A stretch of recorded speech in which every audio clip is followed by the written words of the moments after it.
दुर्ग साधना करताना संपूर्ण दुर्ग भ्रमणामध्ये सतत स्मरण करत राहावं. जय शिवाजी, जय भवानी, जय संभाजी, जय जिजाऊ माता. त्यामुळे तुम्ही कशासाठी या किल्ल्यावर आला आहात हे तुमच्या मनामध्ये चांगली गोष्ट रुतून राहील आणि दुर्ग रक्षण जप करायला पाहिजे. दुर्गावरती दुर्गेची प्रतिमा आहे प्रत्येक किल्ल्यावरती बघा.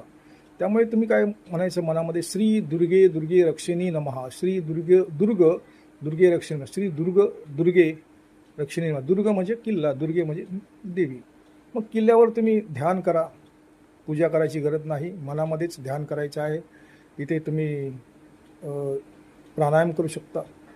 दुर्ग भ्रमण साधनाची पद्धत काय आहे तर किल्ल्याच्या प्रवेशद्वारावर थांबायचं आहे, किल्ल्याला नमस्कार करा, मनात त्या दुर्गाची ऊर्जा आणायची आहे आणि म्हणजे रायगड किल्ला असेल, सिंहगड किल्ला असेल आणि जय भवानी जय शिवाजी म्हणत